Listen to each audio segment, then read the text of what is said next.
सबसे अच्छा सीएम कौन, मायावती या अखिलेश? बहुत सारे कमेंट मेरे पास आए कि शंभू जी को बीएसपी से लड़ जाना चाहिए। ये लोगों की राय है, बाकी आप बताइए। नमस्कार दोस्तों, एक बार फिर से आप सभी का मैं बहुत बहुत स्वागत करता हूं।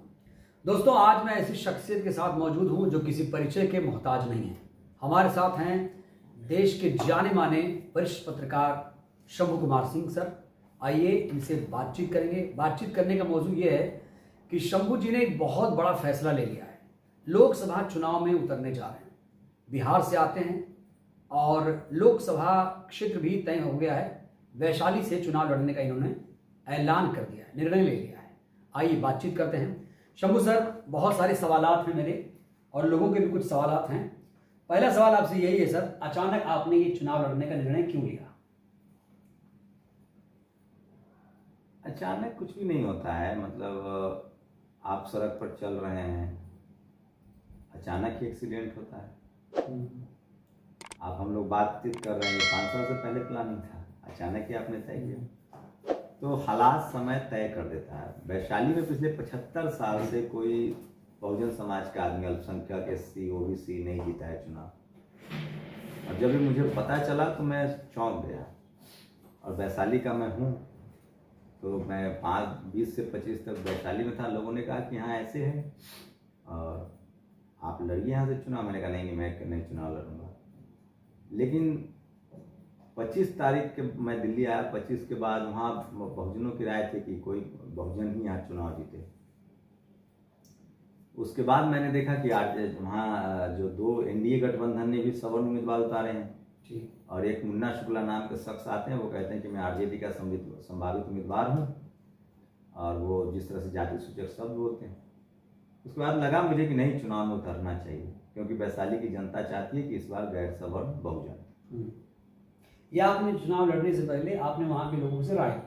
हाँ बिल्कुल, मैं वहीं का हूँ तो मैं टच में रहता हूँ। अभी 2 महीना पहले हम लक्ष्मण यादव रैली करके आए थे वहाँ। तो लोगों से, पूरे देश के बहुजन समाज से मैं टच में हूँ। रोज फोन उठाता हूँ, रोज बातें होती है, रोज उनसे रोज बात करता हूँ। पिछले 10 साल से एक भी दिन ऐसा नहीं जब मैं अपने समाज के लोगों से बात नहीं कर रहा हूँ, उनके हक अधिकार की बात नहीं कर रहा हूँ, उनके दुख तकलीफ नहीं जाना। इस देश में कहाँ किस बहुजन समाज की जमीन हड़पी गई है, कहाँ किसके साथ बदसलूकी हुई है, मेरे पास सारी खबरें होती है, चाहे देश के किसी इलाके में हो। यहाँ तक कि अमेरिका, लंदन में भी कुछ होता है तो लोग मुझे फ़ोन करके बताते हैं। वो इतना भरोसा करते हैं।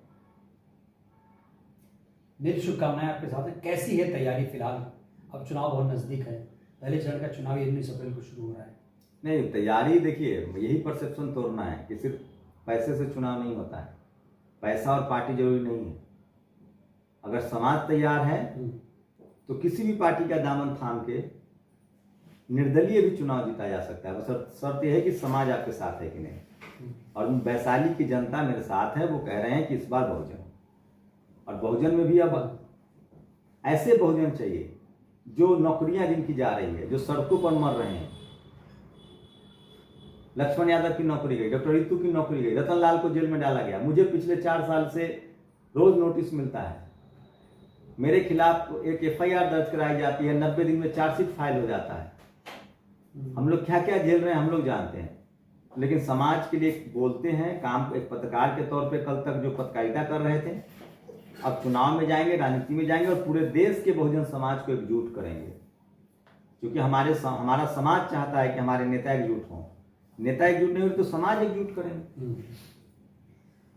शंभू कुमार सर और हम एक चैनल में काम कर चुके हैं बहुत पहले। हमने संघर्ष देखा शंभू कुमार सर को संघर्ष करते हुए। हम वहाँ भी बोलते थे, कभी चुप नहीं रहे। बिल्कुल बिल्कुल। न्यूज रूम में हम बोलते थे अपने संवैधानिक अधिकारों के लिए, इसलिए मेरी मुझसे नफरत की जाती थी। मैं न्यूज रूम में, जी ग्रुप में, मैं आरक्षण के वजह से मुझे प्रताड़ित किया जाता था और मैं डंके की चोट पर कहता था कि मैं लालू यादव के साथ हूँ, मायावती जी के साथ हूँ। इंडिया टीवी में कहता, तमाम चैनलों में मैं वहाँ बोला। लोगों ने आपकी आलोचना क्यों शुरू कर दिया? आपने कहा मायावती जी के विचारों के साथ, लालू जी के विचारों के साथ, क्यों बहुजन इस तरह से कर रहा है? पहले हम जातियों में बटे हुए थे, अब हम पार्टियों में बट गए हैं। हमें जाति से ऊपर उठना पड़ेगा और पार्टी का जिस पार्टी का जहां जीत रहा होगा, बहुजन समाज को जिताना पड़ेगा, नहीं तो नहीं बचेगा ये समाज और न इसके संवैधानिक अधिकार बचेंगे। अब तो संविधान खतरे में है। हाँ, आप देखिए ना, बीजेपी के साथ इतने बहुजन समाज के दल हैं, क्यों नहीं बचा पा ले रहे हैं अपने संवैधानिक अधिकार? क्या मुस्लिम समाज कि वोट से वो वैसे जीत जाएंगे? क्या सिर्फ यादव समाज के वोट से आरजेडी जीत जाएगी? समाज को एकजुट होना पड़ेगा, ये समाज को समझना पड़ेगा। सवर्ण समाज के लोग क्या सारे दलों को वोट करते हैं? शंभू सर, आप बिहार से आते हैं, आपने अपनी कॉन्स्टिट्यूंसी चुनी है वैशाली। वैशाली इसलिए चुनी है कि आप वहाँ के रहने वाले, या कोई और खास वजह? नहीं, मैं वैशाली का हूँ जी, कोई खास वजह इसके पीछे कि आपने वहाँ से चुनाव लड़ने का निर्णय किया? एक तो वैशाली का हूँ, और वैशाली जब मुझे पता चला कि यहाँ 75 साल से कोई SC ST OBC आया ही नहीं है सत्ता में, सांसद ही नहीं बना है, तो ये भी वजह थी। क्या वजह थी कि इन लोगों ने बहुजनों को नजरअंदाज किया इतने सालों तक, 75 वर्षों तक? दलित PM भी नहीं मिला। देखिए, आज भी SC ST के लोग रिजर्व सीट से आगे नहीं बढ़ पा रहे हैं। आज भी OBC के लोगों को टिकट उतना नहीं मिला। सोचिए, 50% टिकट, 60% टिकट बीजेपी ने सवर्ण समाज को दिया है, कांग्रेस भी वही कर रही है। ये राजनीति को पैसा बना दिया गया, राजनीति का पैसाकरण हुआ है। मैंने जैसे मीडिया में 1,000 करोड़ लगता है टेलीविजन शुरू करने में, मैंने सोशल मीडिया से उसको चैलेंज किया और सफल रहा। मैं इस बार दिखा दूंगा कि बगैर पैसा के, बगैर बाहुबल और धनबल के भी चुनाव जीता जा सकता है। यानी कि धनबल बाहुबल हारेगा, बहुजन जीतेगा, आप ये कह रहे हैं? हाँ, समाज का तो यही मूड है, वहाँ की जनता का यही मूड है। आप लोग जाके सर्वे करके आइए, वहाँ हर घर में ये बात पहुंच चुका है कि इस बार बहुजन, और बहुजन में शंभू जी, वो कोई भी हो सकता है लेकिन होगा बहुजन। देखिए, मैंने पहले घोषणा कर दी। किन किन पार्टियों के ऑफर शंभू सर को आ रहे हैं? पार्टी नहीं, मेरे लिए नाम देखिए बड़ा है, मेरे लिए सारे बहुजन समाज की पार्टियों से मुझे कोई गुरेज नहीं, न किसी, मेरे मन में सबके लिए सम्मान है। मैं तो मायावती जी के विचार, मान्यवर कांसीराम साहब के विचार, लालू यादव के विचार, रामविलास पासवान जी के विचार, ये सब संघर्षों के नेता हैं। मैं किसी जाति और पार्टी में नहीं बटा हुआ हूँ। मैं बहुजन समाज का पत्रकार हूँ, बहुजन समाज का प्रवक्ता हूँ, उनके हक अधिकार, संवैधानिक अधिकारों के बारे में उनका रक्षक हूँ। आप मुझे किसी एक जाति, एक पार्टी में नहीं समेट सकते हैं। मैं इस देश के शोषित, वंचित, पिछड़े, दलित, अल्पसंख्यक, पीड़ित, जिसके साथ जो बुरा होगा मैं उसकी बात करूंगा। बहुजन समाज का प्रवक्ता जब संसद पहुंचेगा तब क्या होगा? अगर मुझे संसद पहुंचने का मौका मिला तो जो सांसद का काम होता है, मैं संवैधानिक अधिकारों की रक्षा करूंगा। बहुजन समाज के लिए नए नए जो हमारे पुरखे ने जो संसद में रहे हैं, आज कमी है। आज रामविलास पासवान नहीं, आज मायावती जी संसद में नहीं है, आज लालू यादव संसद में नहीं है, आज नीतीश कुमार संसद में नहीं है। रामस्वरूप वर्मा जैसे लोग की जरूरत है, जगदेव बाबू जैसे लोग की जरूरत है, सोनीलाल पटेल जैसे लोग की जरूरत है, मान्यवर कांसीराम साहब जैसे लोग की जरूरत है। आज संसद में बहुजन समाज की तो शिकायत है कि हमारे सांसद बोल नहीं रहे। कैसे बोलेंगे भाई, जब उनको यही गुमान नहीं हुआ कि हमारा समाज एकजुट है। अब वक्त आ गया है कि जो लोग सड़कों पर संघर्ष कर रहे हैं उनको संसद भेजा जाए। ये मेरी समाज से अपील है, मैं हूं या कोई और। एक सवाल ये भी आता है, लोग पूछते हैं, आपसे भी पूछते हैं कि भैया चुनाव लड़ने में 10 लाख 15 लाख लाखों रुपए लग जाते हैं, पैसा कहाँ से? कहा तो ये कांग्रेस बीजेपी पैसे वालों की पार्टी है, इसके पास जनाधार नहीं है। जनाधार 90% आबादी बहुजनों की है। बहुजन की पार्टी तो बहुजन दल है, Sapa, Basapa, RJD, JDU, JMM, DMK. अब बहुजन समाज को होशियारी से जो जहां से जीत रहा है उसको संसद भेजना पड़ेगा, और खासकर संघर्ष लक्ष्मण यादव को जैसे लोग को भेजना पड़ेगा, ऋतु को भेजना पड़ेगा, रतन लाल जी को भेजना पड़ेगा, रोहित वेमुला की मां को भेजना पड़ेगा।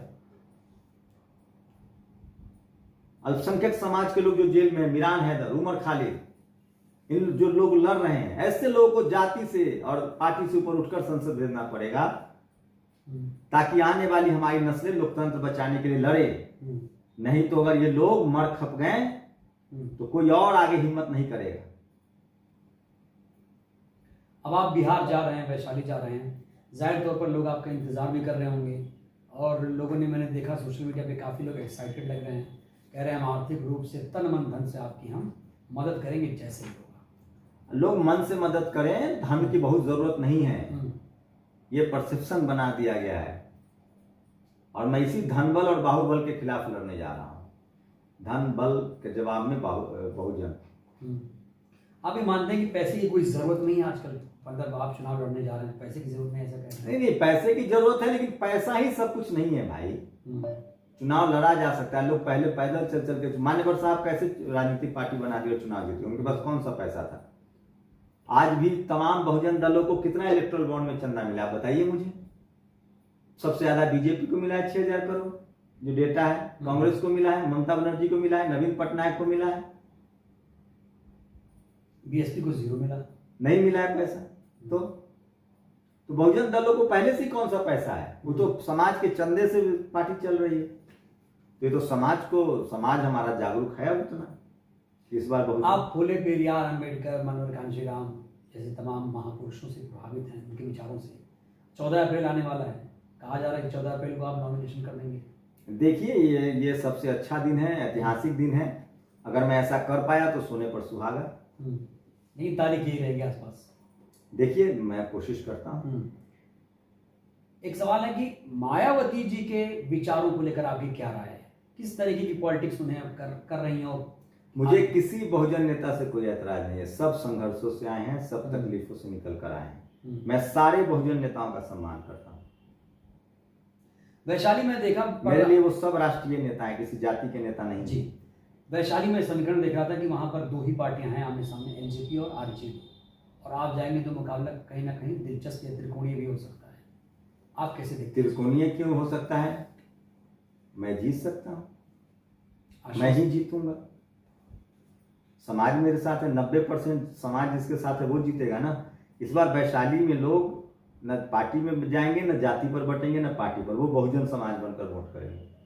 कितने बहुजन परसेंट क्या है जाति का? 90% लोग हैं। 90%। हाँ, और यही लोग इन लोगों को जिताते आए समाज उम्मीदवारों को।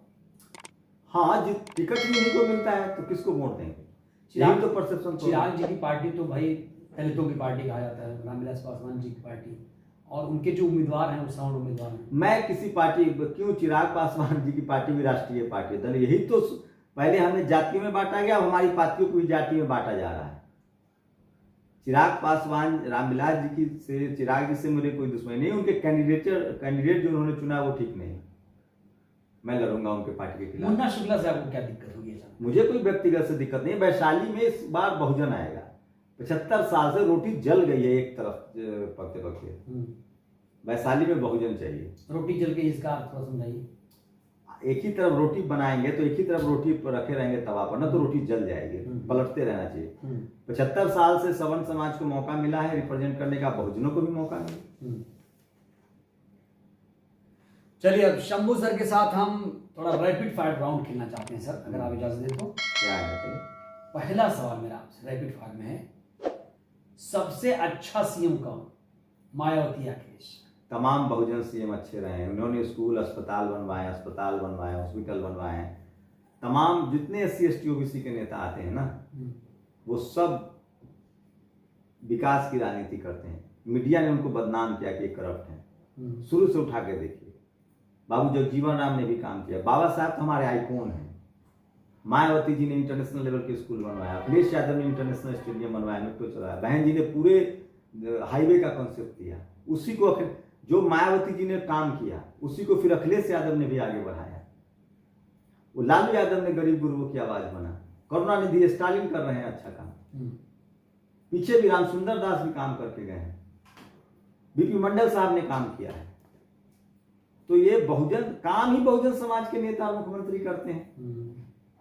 लेकिन जीतते ये लोग हैं। जीतते ये लोग हैं क्योंकि हम पहले जातियों में बटे थे, अब पार्टियों में बट गए हैं। लेकिन समय की चक्की है, महीन पीसती है। पहले ओबीसी को टिकट नहीं मिलता था, 50% तक आंकड़ा गया है। एक समय आएगा जब SC ST OBC को 90% टिकट देना पड़ेगा इस देश में। सिर्फ SC ST रिजर्व सीट पर ही नहीं लड़ेगा। 90% आबादी है बिहार की जाति जनगणना के हिसाब से। दूसरा सवाल सर, सबसे अच्छा प्राइम मिनिस्टर आपकी नजर में कौन, मोदी या मनमोहन? अभी तो बहुजन समाज के प्रधानमंत्री ही नहीं बन पाए। मनमोहन सिंह की UPA 1 की सरकार देखिए, उसमें लालू यादव थे, रामविलास पासवान थे, बहन जी का भी बाहर से समर्थन था, मुलायम सिंह का समर्थन था, अर्जुन सिंह ने OBC को रिजर्वेशन दिया, राइट टू एजुकेशन बना, राइट टू फूड बना, और UPA 2 में सबको बाहर फेंक दिया गया। इसलिए कांग्रेस हार गई।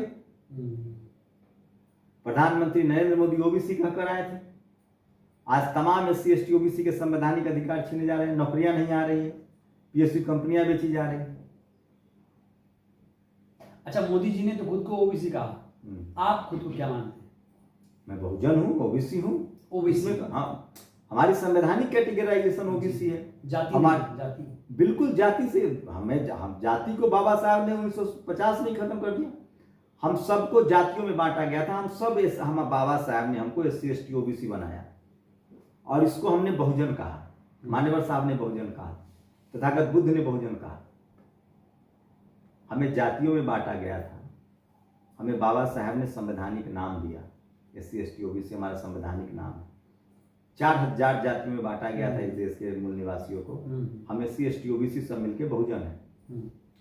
और सेकंड लास्ट क्वेश्चन, सबसे अच्छा युवा नेता चंद्रशेखर या आकाश आनंद? बहुजन समाज के सारे नेता संघर्षों से आते हैं। आप बताइए ना कि ये जो आप सवाल कर रहे हैं, चंद्रशेखर, आकाश आनंद जी, इन सबको, आकाश आनंद जी को भी बहन जी ने संसद नहीं भेजा है। वो सड़कों पर संघर्ष करें। चंद्रशेखर भाई भी सड़कों पर संघर्ष करें।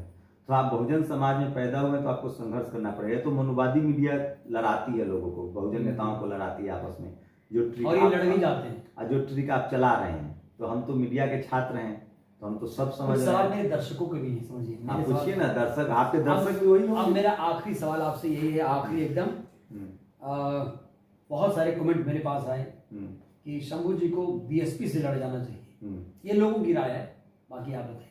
मैंने कहा ना, मेरे लिए सारे पार्टी सम्माननीय है। मेरे लिए सारे, मैं देखूंगा कि बहुजन समाज वैशाली से कैसे जीतेगा। जैसे जीतेगा वैसे वो रणनीति बना के मैं उनको संसद, इस बार बहुजन वैशाली में इस बार बहुजन चलेगा। चलिए, बहुत बहुत धन्यवाद सर। Thank you. आपको हमारी तरफ से बहुत बहुत शुभकामनाएं। Thank you. तो ये हैं शंभू कुमार सर और नेशनल दस्तक के संपादक। अब मैं उम्मीद करता हूँ ये अभी संपादक हैं, इनका सफ़र सांसद तक पहुँचे। हमारी भी शुभकामनाएं। वीडियो कैसी लगी? अच्छी लगी तो लाइक करिए, चैनल को सब्सक्राइब करिए। बहुत बहुत धन्यवाद, शुक्रिया।